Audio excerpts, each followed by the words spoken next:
and also on lower bid prices.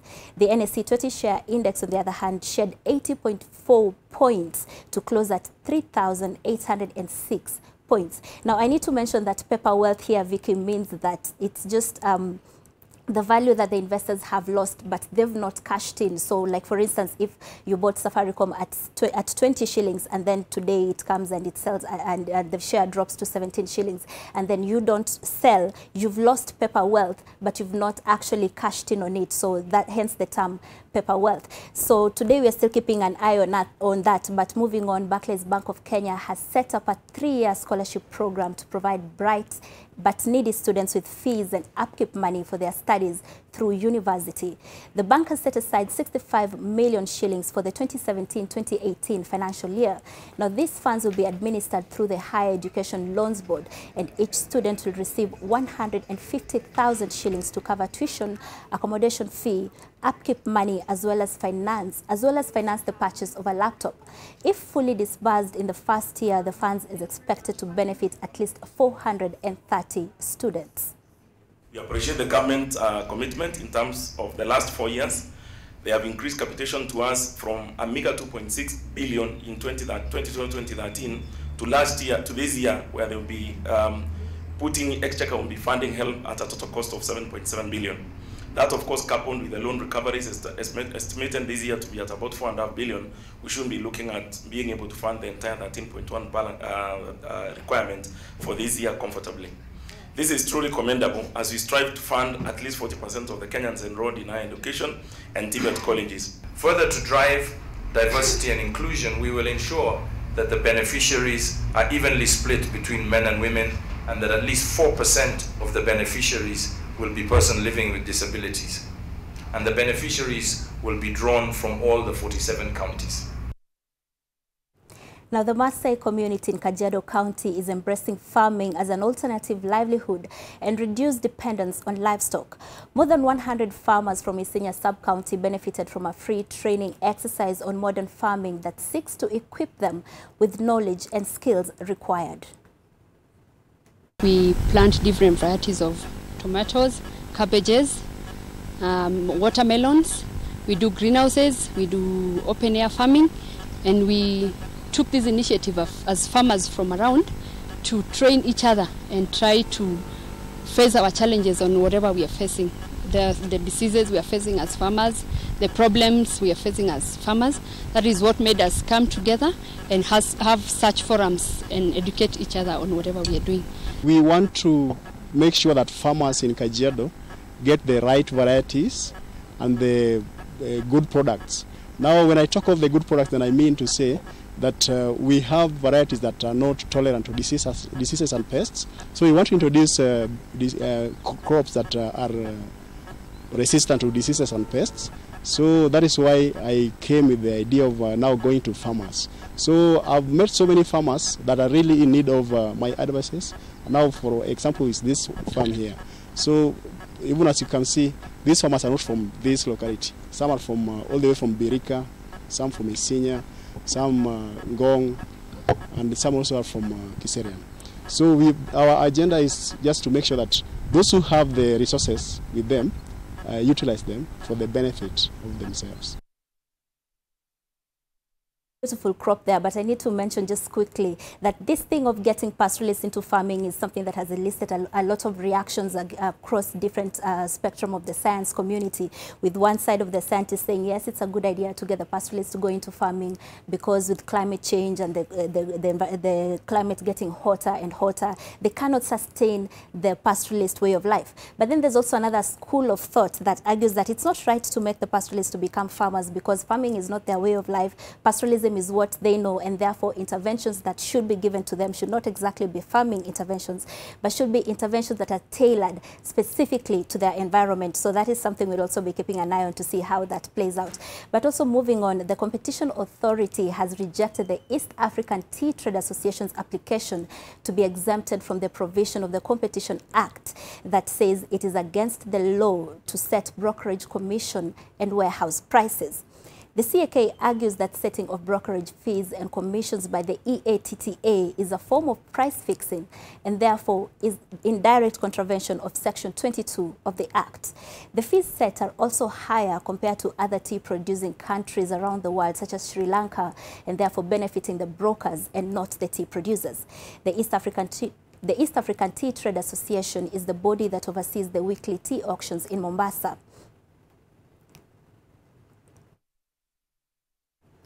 That tea auction happens every Monday in Mombasa, and some tea traders feel that the CAK misunderstood how the EATTA works because the EATTA doesn't set the prices.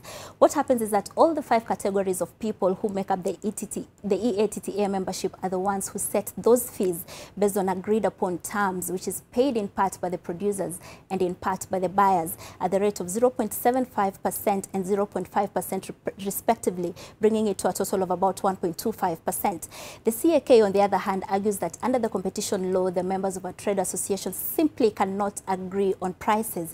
And they say that the only way members can agree on prices is with exemptions from the CAK, because such agreements, even if are inclusive of the entire industry, are inherently anti-competition. Those exemptions are what the EATTA had applied to the CAK for, and it is also what the CAK has denied. And if you can remember, it is also what happened to the advertising industry when they were slapped with fines for coming together and agreeing on how much they would be charging for billboards. Moving on now to international business, taxi drivers protesting the growth of mobile ride-hailing applications such as Uber and Cabify blocked the main road to Chile's principal airport in the capital, Santiago, on Monday. The blockade wreaked havoc on travelers' plans. Motor vehicle traffic backed up some kilometers, whilst many passengers resorted to walking along the highway. The blockade resulted in a number of delays for some airlines, and at least 15 people were arrested for causing the blockade. Legislation is advancing slowly through Chile's Congress to regulate Uber and Cabify, which remain in a legal gray zone. One person got a heart attack at the site of the protest and later died.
About, in monetary terms, that would be 12.6 billion shillings in losses. So besides that, there's also another story that we're looking at from Eldoret, whereby Lois Wango will be telling us about the impact of the drought on the North Rift grain basket. If you remember, the North Rift region is a very key grain basket here in Kenya, and so we are looking at how the fall armyworm and the drought will be affecting that grain basket. And also Alex Mwangi is keeping an eye on the NSC, as well as the impact of Friday's ruling on the business community. Vicky. All right, thanks, Zainab Wandati, our business editor and resident agricultural expert. And here it is, the Healthy Nation insert serial killer, the fall armyworm and East Africa's coming food crisis. Pick up a copy of the Daily Nation and make sure you get a hand on that and more information on what this means for our food security in Kenya. Moving from that to sports, Brian Otwal in studio now. What can we expect? Well, Vicky, a lot in sports, and we start with some NOCK elections. And a showdown looms this afternoon as the National Olympic Committee of Kenya, NOCK, holds an extraordinary General Assembly. The meeting is expected to come up with new dates for the body's elective General Assembly, as well as discuss the move by NOCK executive to include a new nomination process in the agenda for the meeting that could meet resistance. The meeting will also discuss the High Court ruling that lifted an injunction filed by Kenya Taekwondo Association that stopped the elections scheduled for May 5th. The Taekwondo Association had challenged the move by Center for Multi-Party Democracy, that is CMD, which was in charge of vetting candidates for the elections, of barring it from the elections alongside cycling and badminton federations. Former world marathon record holder Paul Tergat, who is seeking the NOCK presidency, was the only candidate who was unopposed when the court stopped the elections on May 5th.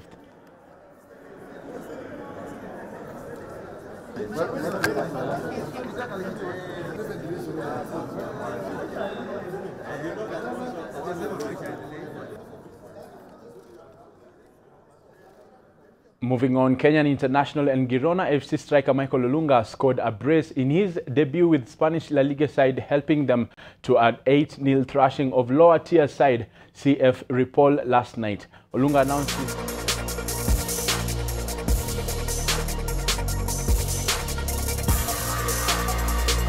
Nigerian Ayoba Kayode strikes on the 16th, 27th and 45th minutes. Marlos Moreno added the fourth in the 61st minute before Olunga opened his account in the 70th minute and completed his brace 2 minutes later. Moreno too got his name on the score sheet for the second time in the 73rd minute before Johan Mojica closed the scoring 13 minutes to full time. Olunga is in line to make his league debut on Sunday against Athletic Bilbao at San Mamés Barrias Stadium.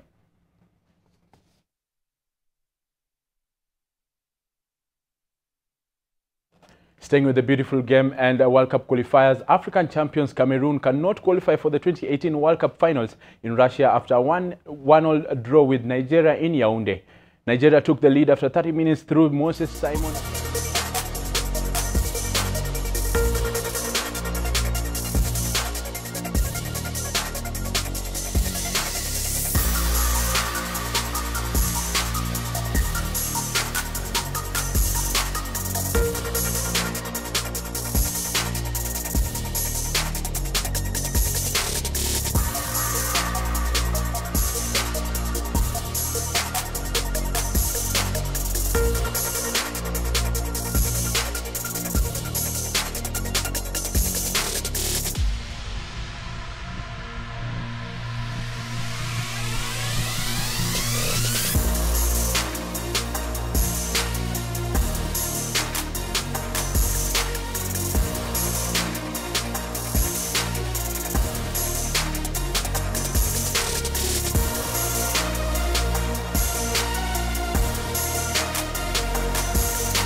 scheduled for 2 p.m. later this afternoon. I hand you to Kimani, who will give you the latest in entertainment. Yes, Brian, and let's start by looking or doing a quick patrol of the internet to see what's breaking the web today. And now at number one, Elections KE is trending at number one right now on Twitter. Of course, the IEBC announced the election date yesterday, and of course, the conversation around the elections. And number two, Peter Munya has been trending for 2 days now, since yesterday after he decamped to NASA. And also, somebody else who's trending here, AM Live NTV is trending also. The conversation this morning here on NTV. Isaac Ruto is also somebody else who's trending, making news on Twitter right now. Somebody else, Education CS, Fred Matiang'i, also trending. And also, actually, Mr. Fred Matiang'i has two trends. There's Education CS and CS Matiang'i, and also breaking news, some of the topics on Twitter. And also, another video that has been doing rounds is this video here of these two toddlers. One of them doesn't have hands and trying to make the count the other one. This video has actually, it actually has 174,000 likes, 91,073 retweets on Twitter. Definitely breaking the internet there on Twitter. Now, somebody else that's trending is the Atheist Association of Kenya. They removed the word God, or rather the phrase fear of God, from the Supreme Court ruling, which was read by Justice David Maraga last Friday. It's kind of sending some shockwaves on Facebook here, because they actually rubbed the word, the whole statement read, "The greatness of a nation lies in its fidelity to its constitution and strict adherence to the rule of law, and above all, the fear of God." So they just removed that, and above all, the fear of God part. Sending some shockwaves there on Facebook. You know, some of the reactions there on their page. Some of them are quite shady, so I'm not going to read them. But moving on to another story that you can read, by the way, the whole of this story on Nairobi News. It has all the details of this. Now, let's go to another story from the day. King Kaka has a new song. It's called Ranting, featuring Fena Gitu. Now, he was appearing on a radio show this morning. He said that Sauti Sol haven't helped the industry, but kind of promoting his new song. I don't know whether he just wanted controversy. Take a look at his new song.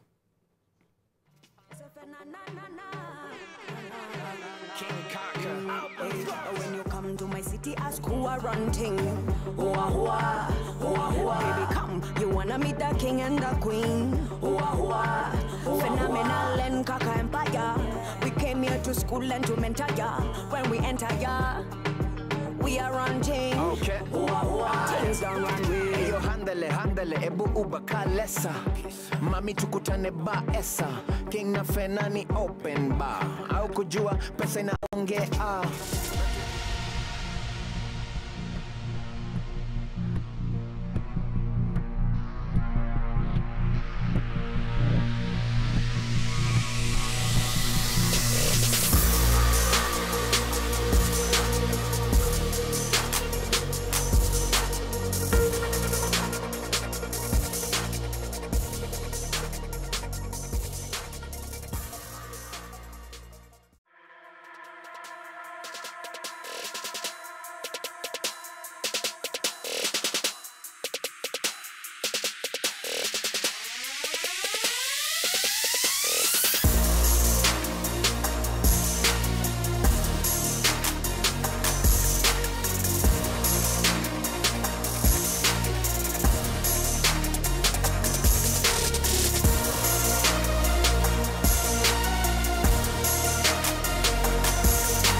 Lois Wangoi, who's standing by. UASIN GISHU County Assembly now has a new speaker, Danielle Kiplagat. What more can you tell us about her, Lois?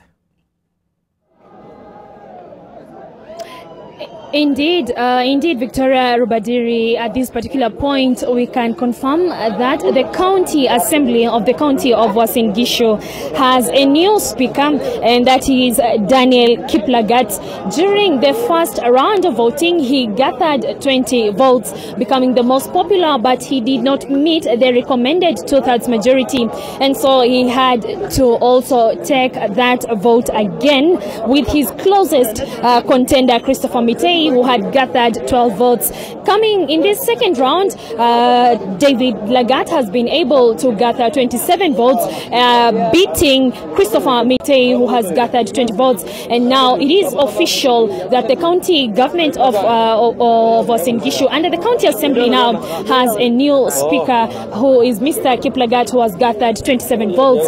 Just to note that the speaker who served in the previous assembly, Isaac Terer, was badly injured in this particular race, and he was only able to gather 6 votes only, and that did not even qualify him for the second round. And so it is official that on this particular day, Speaker Isaac Terer has been sent home. He now probably goes back to his daily schedules, and now Daniel Kiplagat comes in as the new speaker. It was a tough race, one that was expected to be very, very tough between Speaker Isaac Terer and Christopher Mitei, but Speaker Isaac Terer did lose that particular seat, and he was not able to go to the second round. Remember, on this particular day, he has only managed 6 votes. So it is official, Speaker Isaac Terer is no longer the Speaker of the County Assembly of UASIN GISHU. And now we have a new entrant whose background is in law, Mr. Kiplagat, who has gathered 27 votes. So what is currently going on at the County Assembly of UASIN GISHU is just a lot of celebration and, of course, disappointment for those whose candidates have been beaten, of course, are being led by Isaac Terer, who was keenly looking to defend this particular seat. But it is official, he's no longer the Speaker of the County of UASIN GISHU. Remember, even during the just concluded general election, he did also try to vie for the KSS parliamentary seat, but he was beaten in the Jubilee Party primaries by Dr. Swarup Misra, who would thereafter become the Member of Parliament for KSS constituency. And so it is double tragedy for Isaac Terer, who lost that particular seat in the constituency of KSS, the parliamentary seat. And on this particular day, when he attempted to go back to the assembly to defend his seat as speaker, he has been sent home with only 6 votes. And now it is official that Mr. Kiplagat, whose background is in law, becomes the new speaker of the county of UASIN GISHU. It will be interesting to see what becomes of Isaac Terer, who, as I noticed earlier, or as I said earlier, did also try his hand in elective politics. That did not work for him, and also on this particular seat, this has also not worked for him, and he will be among the people we'll be speaking to, including the new speaker, Mr. Kiplagat, who of course takes this seat, David Kiplagat, gathering 27 votes, of course beating his closest contender, Mr. Christopher Mitei, by 7 votes in the second round. So the county government of UASIN GISHU, and of course the county assembly of UASIN GISHU now has a new speaker. His background is in law, and this particular day he gathered 27 votes. So what is currently going on, if my cameraman Gabriel Kudaka could show you just a sneak peek, is that residents of UASIN GISHU who had come to witness that particular voting have already gathered outside preparing to celebrate, many of them carrying the traditional ornament here. It's called Sinendet. It's made from very, very special grass, and they are planning to use that particular ornament to celebrate the win of David Kiplagat, and it is expected that they will put it around his neck. It is the Kalenjin way of celebrating. Now let us just speak to some of the Wananchi who showed up here since morning, early morning, witnessed the swearing-in ceremonies of the members of County Assembly, and of course this very, very first task of the MCS of choosing or electing their speaker. Tutaanza kwa majina yako tafadhali. Majina yangu ni Joseph Chumba, mimi ni mkaaji wa UASIN GISHU. Na leo tuko na furaha nyingi sana kwa sababu David Kiplagat ambaye amekuwa akiwania kiti cha speaker amepata, na tunashukuru MCS ambao wamemchagua. David Kiblagat ni mojawapo ya viongozi katika kaunti hii. Amesomea grassroots schools, ameenda mpaka national universities, amekuwa University of Nairobi. He has the capabilities. He's a computer wizard and we believe in the best of him. Tunashukuru Mungu sana. Asante sana kwa hayo. Pata mwananchi mwingine, je, ulifika saa ngapi kushuhudia MCAs wakikuwa sworn in? Utuambie MCA wako ni nani, and now the election of the speaker umeona imeendelea vipi? Bas, kwa majina naitwa Francis Rono, natoka Kesses constituency ambaye ni Victoria Rubadiri ward. MCA wangu ni Honorable Gilbert Enai, ambaye yeye ni alichaguliwa kwa kura mingi, na leo hii nimeshuhudia akiapishwa na nimefurahia hapa sana. Watu ni wengi kabisa, sijawahi kushuhudia watu aina hii, sababu watu kutoka tabaka mbalimbali ya Uasin Gishu County, hata nje ya Uasin Gishu, wengine wanatoka Elgeyo Marakwet, wamekuja kushuhudia vile Uasin Gishu iko, na tunashukuru sana vile hii election imeendelea. Asante. Asante sana. Pengine utatuambia vile vile majina yako, unataka ward ipi Sheikh, na umeona vipi uchaguzi wa speaker? Mimi kwa majina Sheikh Abubakar Bini, kwa hakika uchaguzi umeendelea kwa amani, lakini tutaanza kuanzia kuapa kwa MCA. Wameapa, wameshika Biblia, wengine wameshika Qurani. Hii ni kiapo baina yao na Mwenyezi Mungu, watumikie wakazi wa Uasin Gishu kwa eneo wanayotoka kwa haki. Na spika aliyechaguliwa leo ndiye uteuzi wa Mungu, na yeye atumikie kaunti hii, aendeleze vikao za spika kwa ukweli na haki, bila ya mapendeleo wala udanganyifu. Haki ndio itakuwa kipaumbele kwa kile. Asante. Asante sana. Of course, many residents have showed up here, and as I noticed earlier, many of them just carrying sinendet, the traditional ornament from the Kalenjin community, which is made from very special grass, and it is expected that they will be using this particular ornament to put it around the neck as a neck piece to celebrate the day. And now I'm looking for just a resident who could explain to us the significance of sinendet tupate mzee. Pengine if you could just show it to us, utuambie even as you're celebrating this day, what is the significance of these ornaments, na mnapanga kumwekea speaker mpya? Hii ni mmea.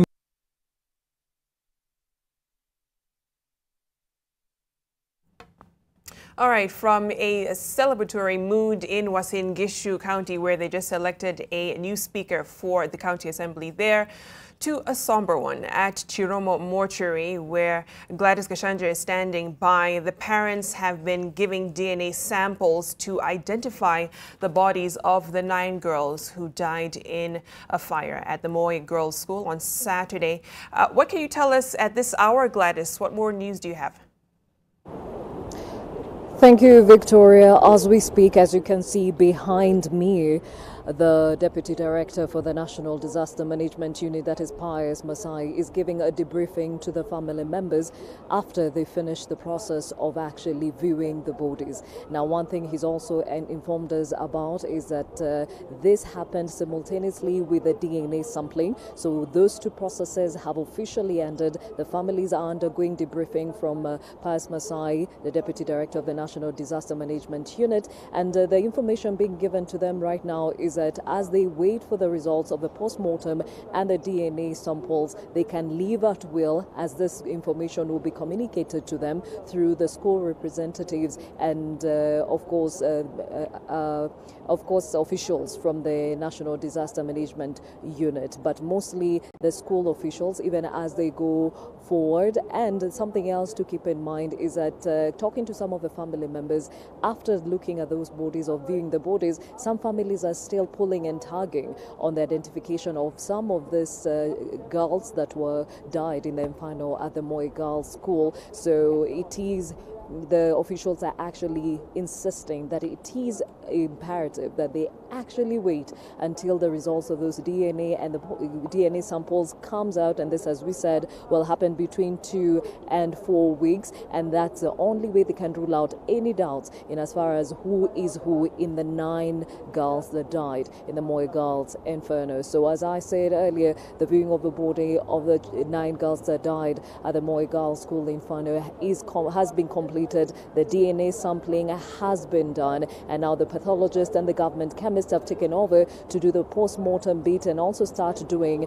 the DNA analysis of the same bodies, and these results will be coming to us between 2 to 4 weeks. Something else to note is that they have mentioned, depending on the veracity of how the bodies were burnt, the results might come out at different times. So as they come, they will release the results to the family members so that they can come and pick them up and go and lay them to rest. So even as we get this information, we shall keep you updated of the same. But as we said, that the families are being debriefed. After this, they are free to leave, to go to their homes as they will, as we all await the results of those DNA samples. Victoria? Yeah, Gladys, before I let you go, you mentioned that at least for the DNA test results to come out, that'll be another 2 weeks to a month. But what other support will the parents and the other loved ones be receiving in that period of time and beyond? Definitely, the psychosocial support is very imperative. Even as we speak, St. John Ambulance has been here, Red Cross have been here, the Kenya Counselors and Psychologists Association has been working with these family members through and through, because this is a very traumatizing period, and this has happened even both at the school and here, and they say they will continue to work with them, and of course they are encouraging them to be open to this counseling sessions that are very prudent in the healing process. And of course it doesn't stop here, because even after they come and receive the bodies of their loved ones, they will have to now start on the journey of laying them to rest, or preparing to lay them to rest and laying them to rest. So a lot needs to be done in between, and the KPCA will still continue, or rather KCPA will still continue working with them, and the information from the National Disaster Management Unit is still forthcoming, so they have encouraged them to liaise with the National Disaster Management Unit and of course with the counsellors for whatever needs they have, and they also are looking for that support coming from the government, now that the government said they will work with the family members that were actually affected in this disaster. So a lot in the offing for those that are affected by this disaster at the Moi Girls School, and we shall continue updating you on the same, even as they give us updates of what they can offer and where they are. Great, thanks Gladys Gashandra there giving us an update from Chiromo Mortuary, where parents have just finished giving DNA samples in identifying their children who they are yet to bury. Those results should be ready in another 2 weeks or a month. And in the meantime, they will be receiving counseling. As Gladys had told us, investigations still continue as they try to figure out what the cause of this fire was. And to some politics now, we hear that Raila Odinga and the other NASA co-principals have arrived in Kisii County for campaigns. They gave an announcement a bit earlier on in the day saying they rejected the IEBC's date for the election of October 17th. They gave alternatives and said they wanted to be consulted in the process for a new date, and whether the IEBC will agree to that, we will be following developments in that story. However, let's head back to Chiromo. We understand there's some new developments there. Let's listen in.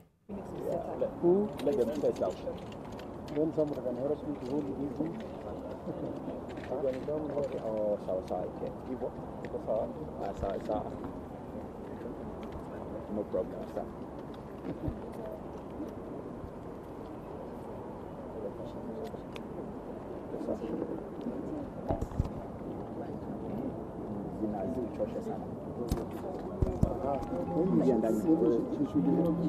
That is the Deputy Director of the National Disaster Management Authority, Pius Masai, about to address the press. He just had a briefing with the parents following the DNA sampling there at Chiromo Mortuary. There's also autopsies going on the bodies of the 9 girls who perished in the fire. So we're yet to hear what the way forward is for the parents and the organizations that are offering support to them at this time as they await the DNA results. Let's listen into what he has to say. Nation. It's going to be long. You can start. Okay. My name is Mr. Masai, in charge of the multi-agency stakeholders here in Chiromo Mortuary. Actually, I just want to give you an update as per now. Just to inform you that the families, parents, we thank them for cooperated in terms of allowing our plans to flow as by the arrangements. And as per now, viewing took place where all families, 9 of them, were allowed to view. And through the viewing, they could not identify. However, there is one body whereby 2 families identified, partially saying it belongs to the 2 families, but we have addressed that one by allowing the DNA sampling and the postmortem process to proceed on, so that the real results to who the body belongs to will be through the investigation. So viewing was done, and we appreciate. Secondly, DNA samples were taken from the closest families, and taking the samples has been completed, whereby so far families, we no longer require them here unless they want to wait for some time and they go away the time they want, because samples have been already taken, and it will take a procedure whereby results will be issued later after going through the scientific arrangements as planned.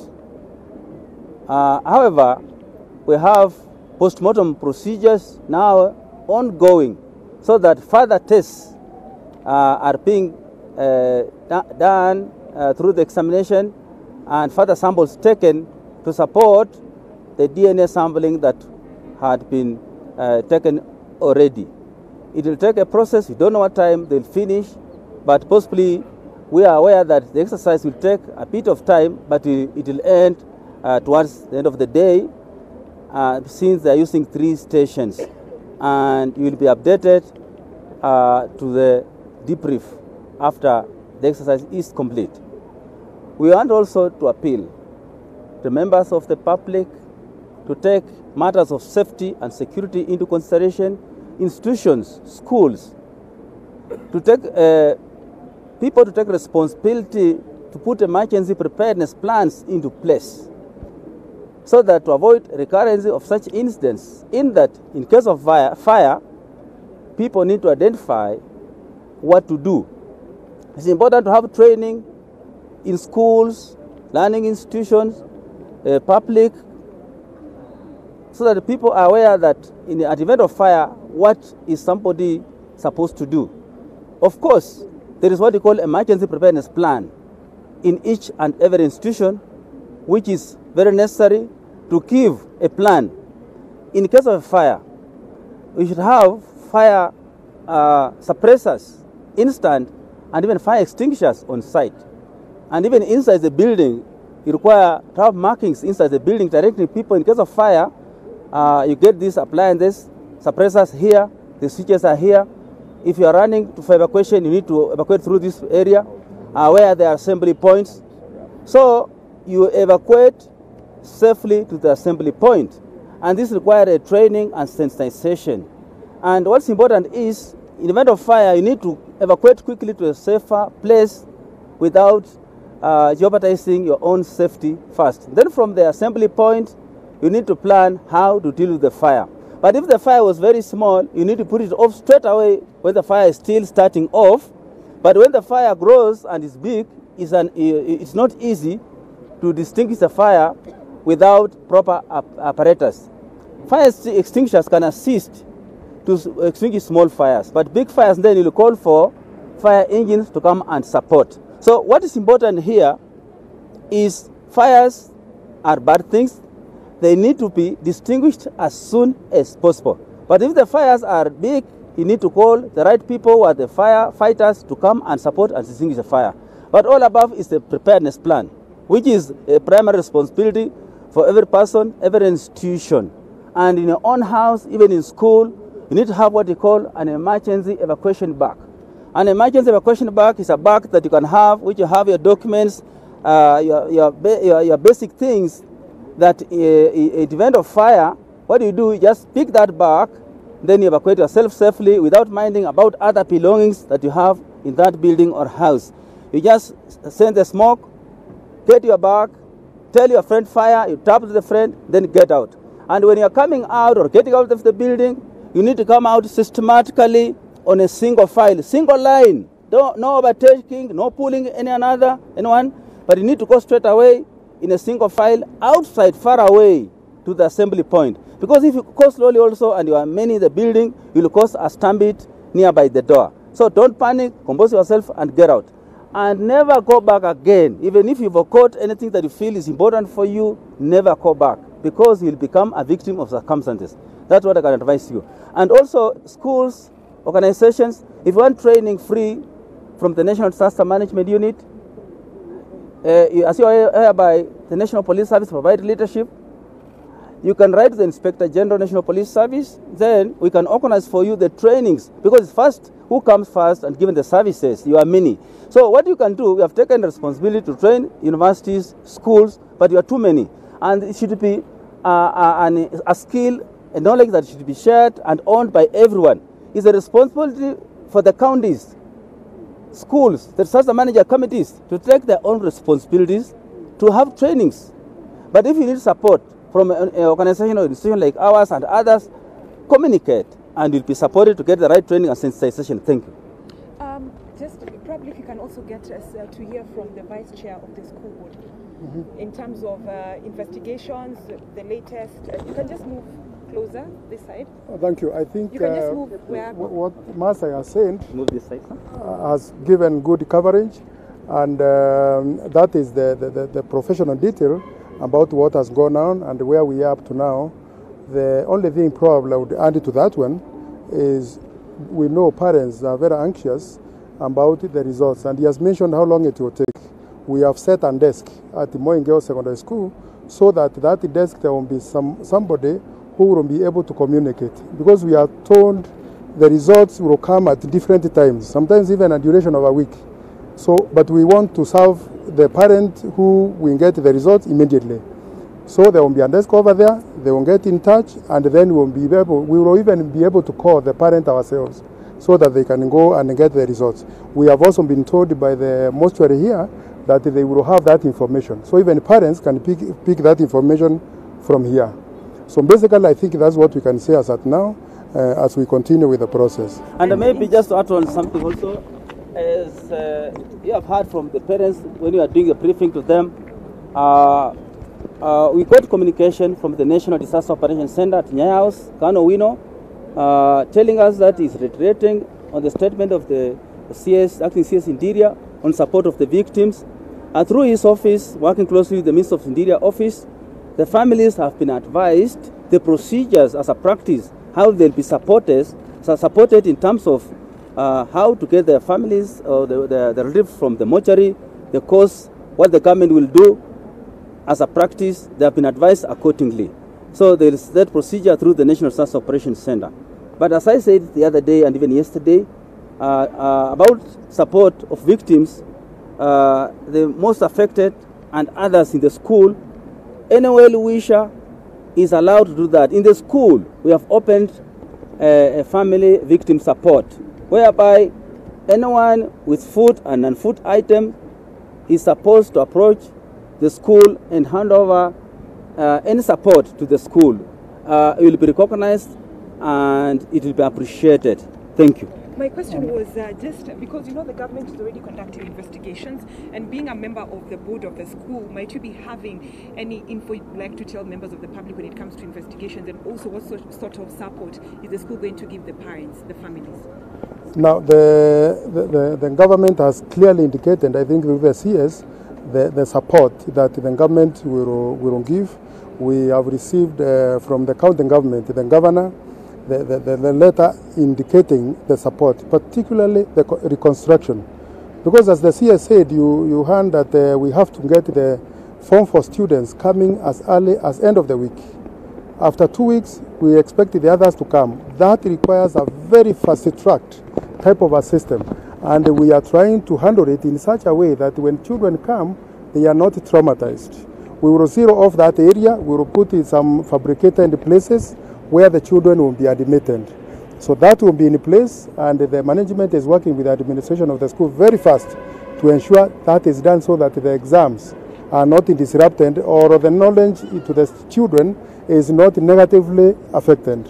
So we are doing that, and I think the specifics of every help has been spelled out by the government, and we'll make sure that is done. And also in the country, the county government is giving support. So you heard what the governor, when he was in the school, what he said. He's working alongside the school to give support. And he called even saying that he's ready to give any support the school wants. So it's up to the school to come out with a wish list. And the county government, as mentioned by the current governor, Honorable Mike Songo, then they'll give all that support.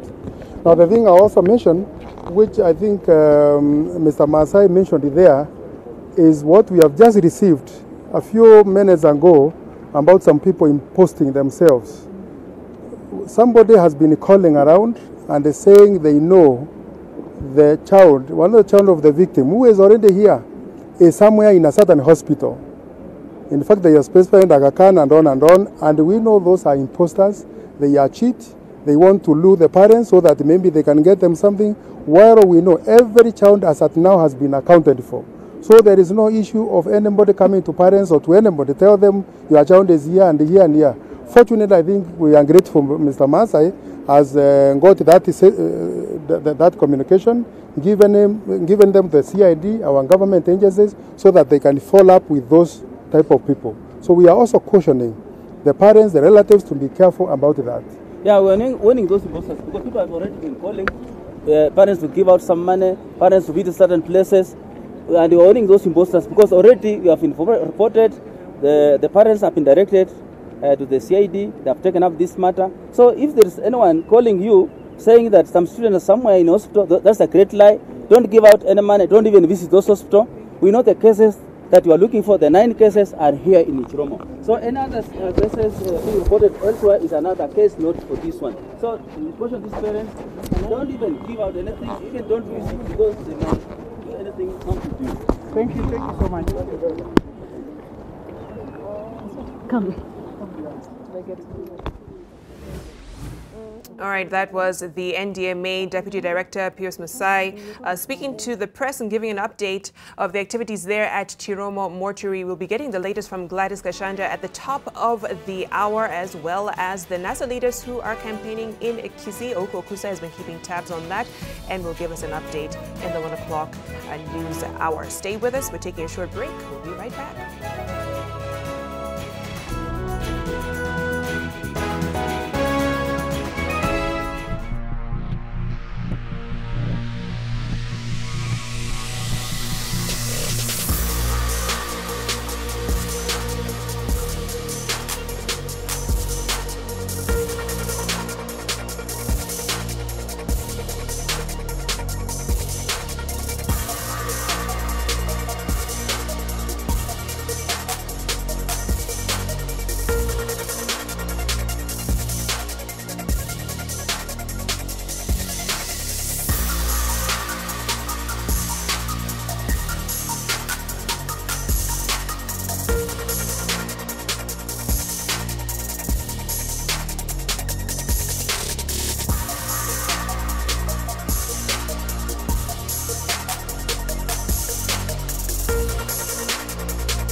Welcome to the broadcast. I'm Victoria Rubadiri.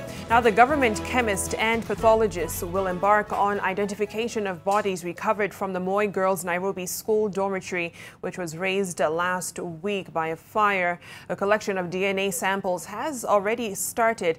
Gladys Gashanja has been standing by there, joins us now live from Chiromo Mortuary. Gladys, what can you tell us?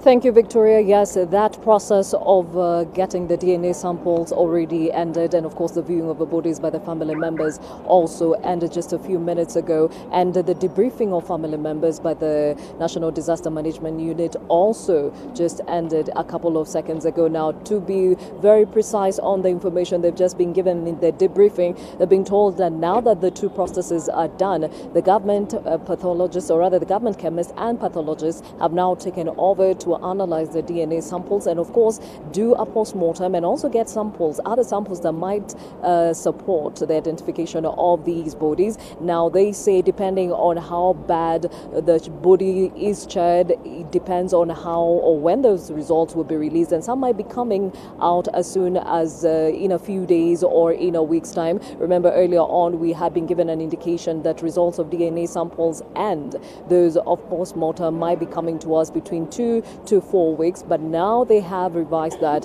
and say depending on how the body has been charred, these could be coming as soon as they get them. So they have advised the family members to keep watch or keep in touch with the school management, because there will be a special desk at the school set up to get that information to the parents as and when they get them. And of course the same information can be found here at the city mortuary. Now, something else to keep in mind is that psychosocial support continues to be given here. Remember, St. John Ambulance, Red Cross have been here, and most importantly, the Kenya's Counseling and Psychologists Association, who've been working with these parents and their loved ones who have, or rather family members who have lost their loved ones in the disaster that occurred at the Moi Girls School that Saturday morning. Now, just another piece of information that the parents or the family members have been told is that the government has also pledged to give them support in as far as burial of their loved ones is concerned. So that same information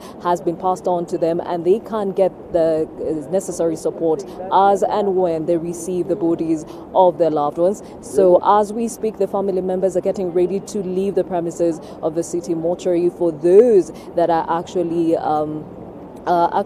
convinced that the process will actually take place and give them the answers they are looking for. And I'm saying this because there are two families that are still involved in a tussle over one girl that they both identify to be their daughter. So as Pius Masai, that is the Deputy Director of the National Disaster Management Unit, has insisted, is that all family members need to give the scientific process time, that is that of DNA sampling and post-mortem, to just make sure that they ascertain each and every child and of course match them to their respective family members. So that is what has been happening here at the city mortuary, or rather the Chiromo mortuary. And something else to note, Victoria, is that the school management has insisted the family members, if they have any questions, if they have any queries, if they need any more information, it's prudent that they talk to them directly other than relaying or relying on what they're saying on social media, because apparently crooks have already taken up the process and are misleading members of the public and family members as to the whereabouts of the children that were at Moi Girls. They have insisted that all the girls have been accounted for. 9 girls that died at the disaster that occurred at the Moi Girls School are here at the city mortuary, and they have been the process of identifying them is ongoing, and they should await that process to come to the end so that they can identify the loved ones and of course move on to burying them later on, even as we get the results. Victoria. All right, definitely a painful time and a painful process for the family members and loved ones as they seek closure in all of this. Thanks, Gladys, for that update. Now, NASA has rejected the date set by the IEBC for the fresh presidential election. Well, NASA presidential candidate Raila Odinga says the opposition alliance needs assurances from the commission that the illegalities that were committed and were pointed out by the Supreme Court will not be repeated. They also say that action should be taken against individuals who mishandled the August 8th election so that they can have faith in the commission. Ekuru Court also filed a petition. We'll be hearing about that a bit later on. We must deal with all the irregularities which were committed, beginning with the people who committed them and also rectifying those irregularities.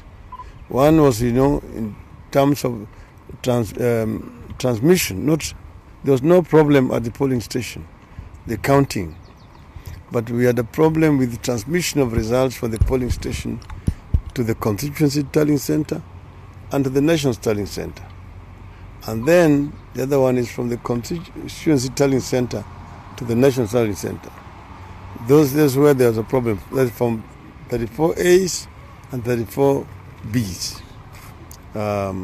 And then there was also a problem in terms of the personnel who were employed to conduct these elections, as presiding officers, as returning officers, and some of them at the national tallying center. So we want all that to be investigated and remedial action taken so that these same people who committed this crime are not allowed to be in charge of these first elections. So we said, our view, we had proposed, if we had a meeting, we were going to propose to them 24th or 31st of October.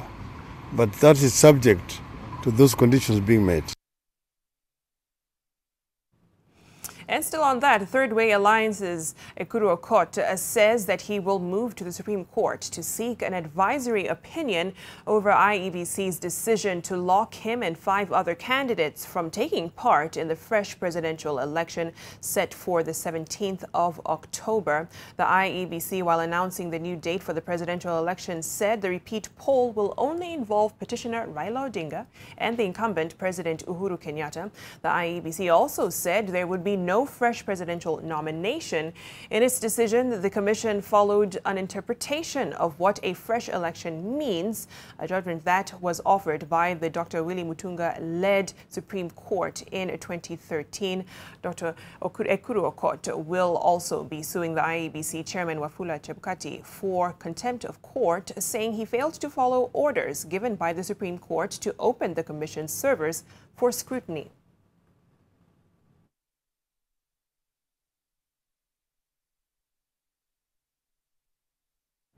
And nominated members of the Murang'a County Assembly were sworn into office after the court order barring their swearing in was lifted by the Murang'a Law Court. The court order had earlier blocked the swearing in of 18 nominated MCAs, but the order was dismissed by the Murang'a Law Court Principal Magistrate GISHU. The 3 people had earlier filed a petition asking the court to declare the nominations unconstitutional. Due to the order, the nominated MCAs could not participate in the election of the House Speaker. Well, speaking after witnessing the swearing-in ceremony, Murang'a Governor Mwangi wa Iria thanked the court for the executing the matter with speed when it went for hearing in the morning and throwing it out to pave way for the swearing-in of the nominated MCAs.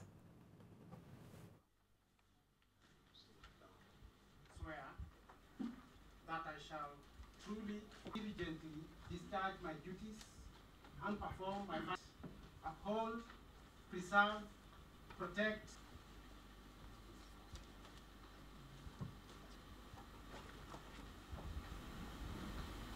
Representing Wango Ward.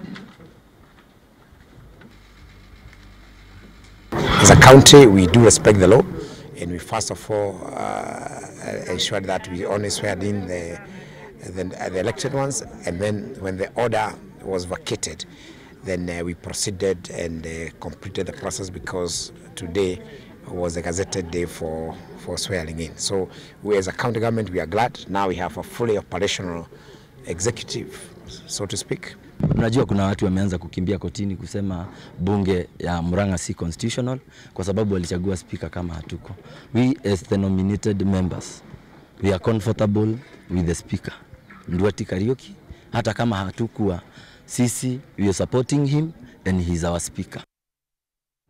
And Hussein Halake Roba is the new Speaker of Isiolo County Assembly. He was the announced winner in the first round of voting after garnering 16 votes. While former Speaker Mohammed Tupi got only 1 vote, with Hussein Halake garnering support from all the remaining 16 MCAs. Isiolo County Assembly is composed of only 17 members of County Assembly. Elected members are 10, while 7 are nominated by various political parties.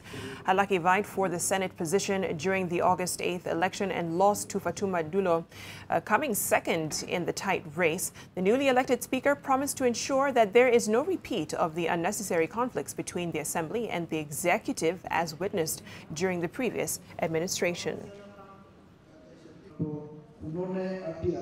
As I take the mantle of leadership of the County Assembly, I am not under any illusion.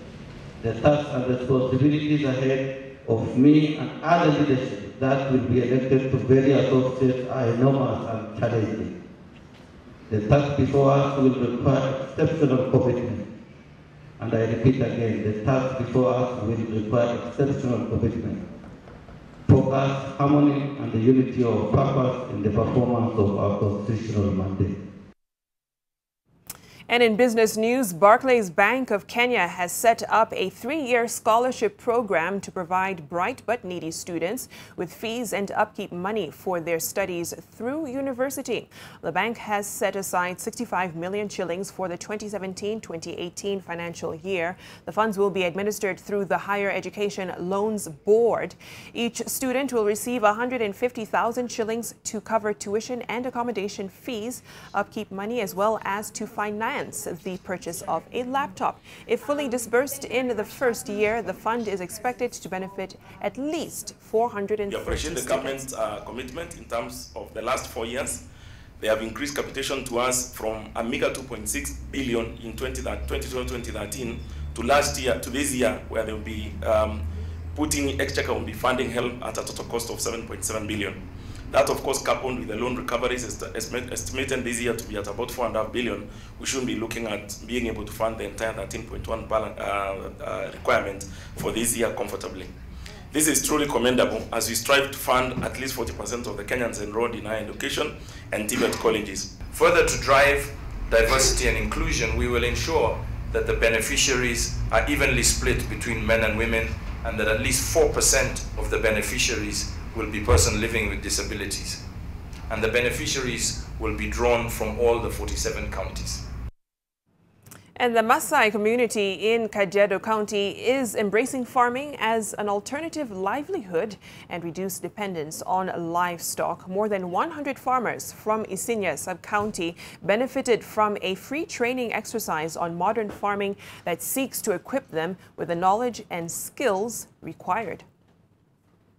We plant different varieties of tomatoes, cabbages, watermelons. We do greenhouses, we do open-air farming, and we took this initiative as farmers from around to train each other and try to face our challenges on whatever we are facing.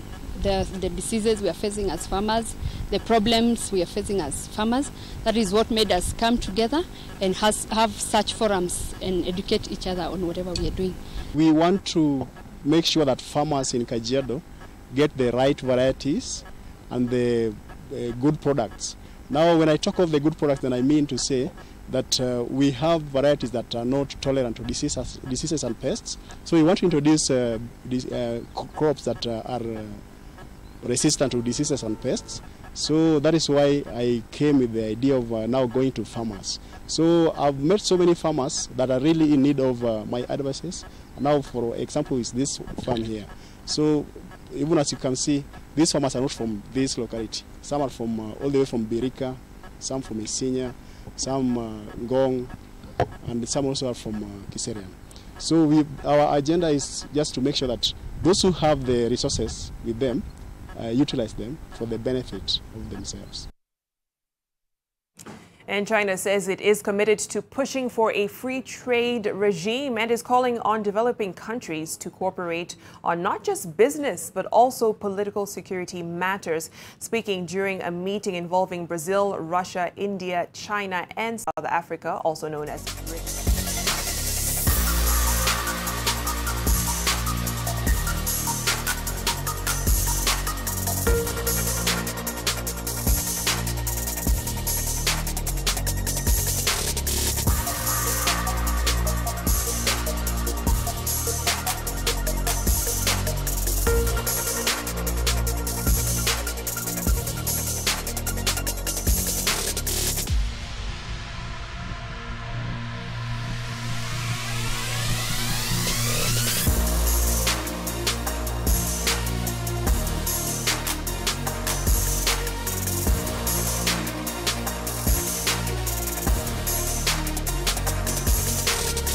Committee of Kenya, NOCK, holds an extraordinary General Assembly. The meeting is expected to come up with new dates for the body's elective General Assembly, as well as discuss the move by NOCK executives to include a new nomination process in the agenda for the meeting that could meet or convene resistance. The meeting will also discuss the High Court ruling that lifted an injunction filed by the Taekwondo Association that stopped the elections scheduled for May 5th.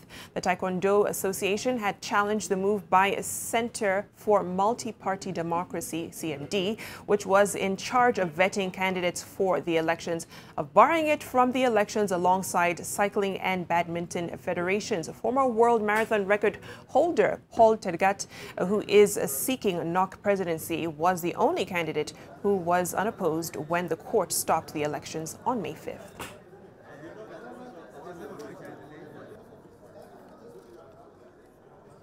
And Kenyan international and Griona FC striker Michael Olunga scored a brace in his debut with his Spanish La Liga side, helping them to an 8-0 thrashing of lower-tier side CF Ripoll last night. Olunga announced his presence in Spain after Girona went for the halftime breaking, leading 3-0 courtesy of Jonas Ramalho and Nigerian Ayoba Kayode.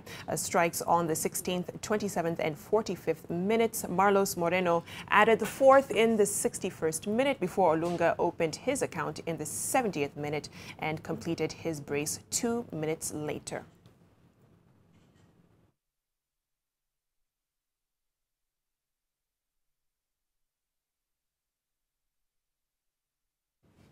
And African champions Cameroon cannot qualify for the 2018 World Cup finals in Russia after a 1-1 draw with Nigeria in Yaoundé.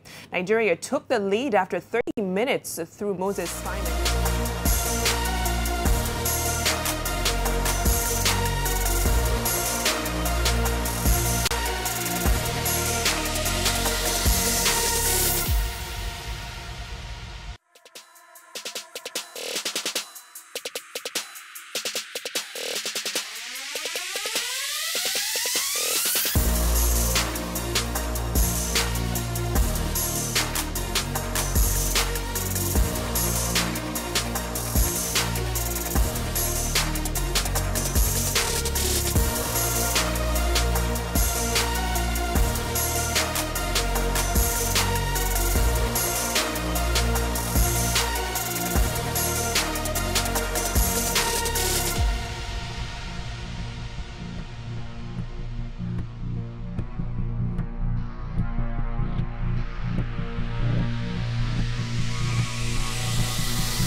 Asante sana Vicky, hakika kama ulivyosema wakati wa maamuzi mwaka 2017 tutakuwa ukianza pindi tu utakapokuwa ukitamatisha taarifa hizo za Kiingereza hapo mwendo wa saa 7:30. Na hii leo tunajikita katika hali ya mazingira yaliyo nchini kwa sasa, hususan tukirejelea biashara. Na mara nyingi tu wakati wa uchaguzi biashara zimekuwa zikiathirika pakubwa kutokana na hali mbalimbali. Basi hii leo tutakuwa tukichanganua swala hilo kwa kina.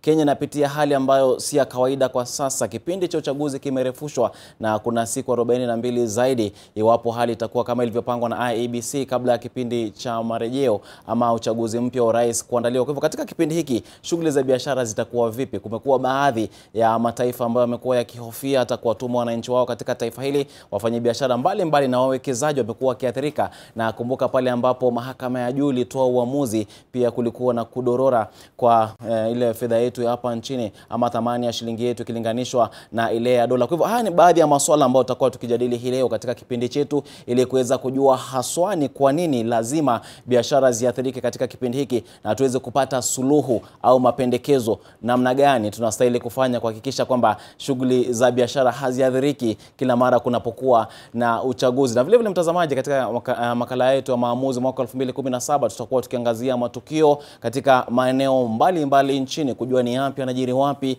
na kuweza kuhakikisha kwamba tunakufahamisha kuhusiana na hayo, pamoja na kusema na wageni wetu studioni wataalam katika masuala haya ya biashara kutuchanganulia masuala haya kwa kina zaidi. Kwa hivyo ni hao tu ambao tutakuwa tukizungumzia, na wewe mtazamaji utakuwa na fursa kusema nasi katika maamuzi katika #maamuzi 2017 @danmule @nimrodtabu, na tutaweza kushughulikia hayo. Lakini kwa sasa narejesheni kwake Vicky. All right, asante sana Daniel Mule for that update. Looking forward to that at 1:30 on NTV Sasa. Tune in then. That does it for me and the NTV Today team. Thanks for watching. I'm Victoria Rubadiri. Enjoy the rest of your viewing.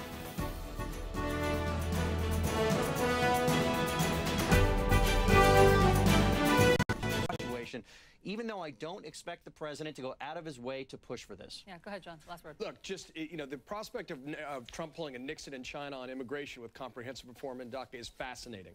But that's also sort of the triumph of hope over experience here. The Republicans are deadlocked. This is a deep civil war. The thing is, they're people's lives, as Abby said, almost a million folks' lives in the balance. TV.